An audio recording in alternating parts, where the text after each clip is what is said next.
Bon, après 15 ans d'insomnie, la méthode que j'ai mise en place depuis une semaine me permet de dormir. Ça fait une semaine que je dors 8 heures par nuit. C'est complètement inespéré.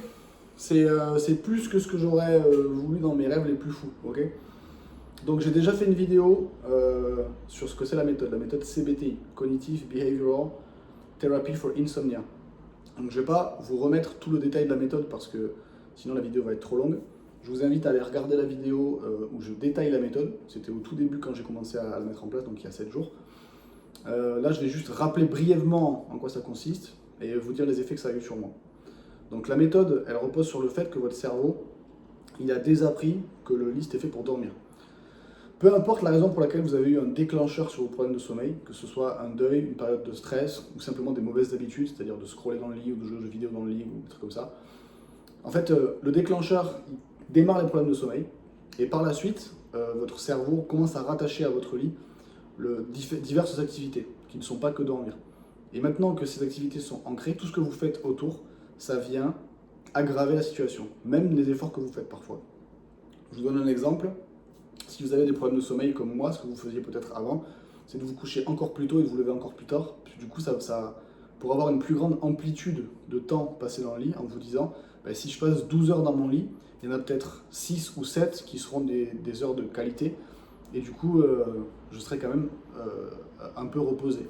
Le problème de ça, c'est que c'est une fausse bonne idée parce que quand vous passez 12 heures dans votre lit, vous en dormez 7, vous vous dites « Ah putain, super, je suis reposé le lendemain ». Le problème, c'est que sur les 12, il y en a 5 des heures qui sont passées à ne pas dormir. Et votre cerveau, qui marche par conditionnement, bête et méchant, il va se dire que c'est ça la norme. Et du coup, qu'il y a 7 heures sur les 12, il y en a 5 qui sont faites pour ne pas dormir. Et du coup, ça aggrave le problème. Même si ça vous donne du sommeil, ça aggrave le problème. Et toute la méthode repose sur le fait de reconditionner le cerveau pour qu'il n'ait plus qu'une idée en tête quand vous vous mettez dans votre lit, c'est dormir. Ça fait une semaine que je le fais, ça fait une semaine, et ça marche. Ça marche de fou. Le soir, donc comme je vous le disais, je ne vais pas vous refaire toute la méthode, mais le fait de reproduire cet effet de coucher de soleil le soir, de baisser les lumières, de complètement couper les réseaux sociaux, d'enlever toutes les stimulations, d'être pratiquement dans le noir à partir de 20h30, 21h. Ouais, je sais, c'est chiant, mais qu'est-ce qui est le plus chiant? Est-ce que c'est d'être explosé toute la journée, de ne pas savoir si on arrive à s'endormir le soir, ou d'être à peu près dans le noir à 21h30? Ouais, moi je choisis d'être dans le noir en fait. Mais enfin, 20h30, j'ai un film en lumière basse, et toutes les lumières sont éteintes. Et ce qui se passe quand je fais ça, c'est que je bâille, j'ai les yeux qui piquent, et mon corps me dit « Ok, on va pas tarder à aller se coucher ». Jamais ça m'était arrivé sur les 15 dernières années, ça. C'est toujours genre, bon, ben, il va être 23h, j'allais me coucher, même si je suis pas fatigué. C'est le pire truc. Et la méthode, en fait, t'apprend à éprouver de la bonne fatigue, à aller te coucher quand cette fatigue survient, et à t'endormir. C'est fou. Et le matin, je continue de faire l'exposition à la lumière. Donc, moi, je veux me lever à... Bon, enfin, je voulais pas me lever à 6h du matin, mais c'est comme ça que mon rythme circadien se réaligne. Dès que je suis réveillé et que je considère que ma journée peut démarrer, je me fous les lumières dans la tronche. Donc en fait, ça explique au corps que c'est l'heure de se lever et que le jour commence. Ce qui est très pratique parce que quand on est en hiver et qu'on se lève trop tôt, ben, le soleil n'est pas encore levé. Moi à la base, je voulais faire en 23h, 7h à peu près. Et en fait, mon rythme circadien se cale autrement. Je commence à être vraiment fatigué à 21h30. Du coup, vers 22h, je suis dans mon lit. Et je me réveille généralement vers 6h. Donc en fait, j'ai mes 8 heures de sommeil et à 6h, je me fous les lumières dans la tronche. Et c'est comme ça que je suis en forme, donc c'est cool.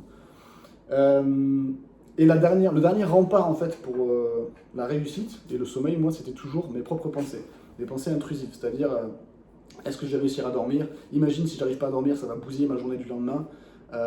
Pourquoi j'ai de l'insomnie? Je suis pas normal. Tout ça entremêlé avec des pensées intrusives, genre des mauvais souvenirs, je me repasse des vieilles conversations, des trucs que j'aurais pas dû faire, des trucs que j'aurais dû faire. La guerre, tu vois, la guerre qui se met en place au moment où je fous le pied dans mon lit, quoi. Et ben, tout ça, ça s'est réglé avec une simple méthode, c'est le scheduled worry time, c'est-à-dire le temps dédié au stress. Et ça, je le fais tous les jours. J'ai mon petit carnet, mon petit stylo, tous les jours à 6h, ou alors quand je suis occupé un peu plus tard, je prends mon carnet et je marque toutes ces pensées intrusives-là, et spécifiquement celles qui arrivent dans mon lit. Genre les pensées de l'adolescence, les humiliations, toutes les pensées du genre « ouais, et si je m'endors pas ?» Et je marque tout dans mon petit carnet. Et comme ça, quand les pensées viennent le soir dans mon lit, en mode ouais, imagine t'arrives pas à dormir, je me dis ouais, je sais qu'elle existe la pensée, mais on y pensera demain. On a un carnet qui est exprès pour ça. Et ça fait une différence monumentale parce que plutôt que de dire non, il ne faut pas que j'y pense, et votre cerveau il dit ouais, mais du coup, comment on fait pour se protéger de cette éventualité-là? Et du coup, il renforce la pensée, et du coup, ça devient intrusif, et du coup, vous ne pouvez plus l'arrêter, et du coup, vous ne dormez pas. Plutôt que de dire ça, c'est ouais, je sais que la pensée existe, et on la traite sur le carnet. Et du coup, on la laisse pas tomber cette pensée-là. Cette peur-là, elle existe. Ça rassure le cerveau parce qu'il se dit ok, j'ai encore une emprise sur ça. Et du coup, il arrête de la faire surfacer cette pensée. Les 2 premières nuits, ça marche pas super bien. 3-4 nuits, en fait, si ça marche. Parce que le cerveau, il se dit, il continue son chemin. Pensée intrusive, je la mets sur le carnet, ok, je passe à autre chose. Et ça marche. Et la différence monumentale que ça a fait sur mon sommeil, c'est que je vais me coucher avec la confiance que je vais m'endormir. Et c'est ça, en fait, le point de pivot. Parce que jusqu'à maintenant, je me couchais en me disant, je sais pas si je vais m'endormir. Je sais pas si je vais réussir à m'endormir. Et ça, c'est le pire, parce que tu te mets dans un état de vigilance au moment où tu es censé te coucher et être relaxé. Moi, ça m'a. En fait, par exemple, comment ça se présente pour moi, c'est je suis fatigué, je bats et j'ai les yeux qui piquent, je vais au lit, et au lit, bam, je suis réveillé. Je suis réveillé parce qu'en fait, je suis en vigilance. Et même si ça arrive encore un petit peu, cette vigilance, j'arrive à l'atténuer en me disant, ouais, mais je serai vigilant demain, dans mon carnet. Et ça marche, c'est fou comme ça marche. Du coup, je m'endors. Alors, des fois, je prends une demi-mélatonine quand même, quand je vois que l'état de vigilance, il est trop là. Et du coup, je me remets un petit peu de mélatonine, mais genre moins d'1 milligramme, moins qu'une pastille là de pharmacie. Et je sens la fatigue qui revient, et tac, généralement, je m'endors. Et je pars pour une nuit complète. Je me réveille 4-5 fois la nuit, mais ce qui est magnifique comparé aux 20 fois où je me réveillais les fois d'avant. 4-5 fois, généralement, c'est pour aller pisser. Et je me recouche. Et sur l'amplitude totale de 8 heures, je dors au moins 7h30. Et je me réveille en forme. Je me réveille. Je sais que ça marche parce que généralement, c'est sur les dernières heures de sommeil que tu as le sommeil REM, R-E-M, qui correspond au sommeil où tu rêves le plus. C'est là où tu as le plus de traitement émotionnel, etc. Je ne sais pas si vous vous rappelez, par exemple, quand vous étiez gamin, si votre maman elle vous réveille pour aller à l'école et que vous vous rendormez, c'est là que vous avez des putains de rêves en fait.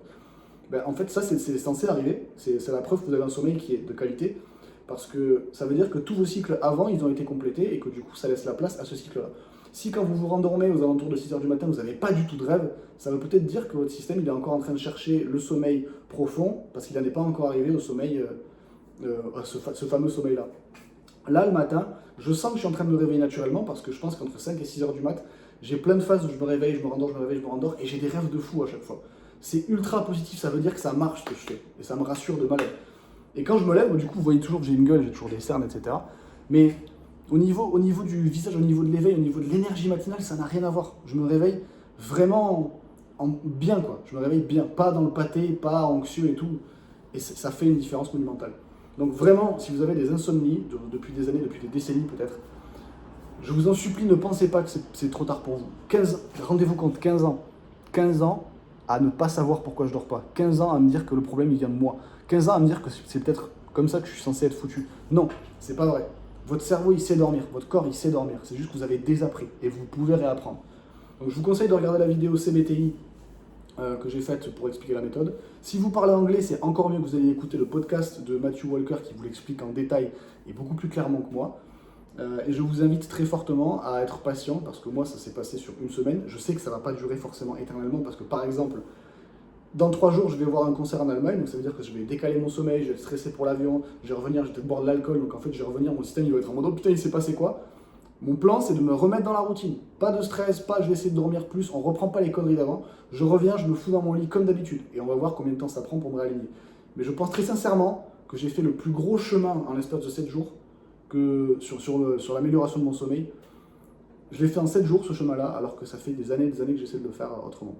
Donc, gardez espoir, allez vous coucher à l'heure, regardez la vidéo et suivez le docteur Walker sur Instagram et sur Apple Podcast. Et voilà, et merci d'avoir écouté. Et passez une bonne nuit.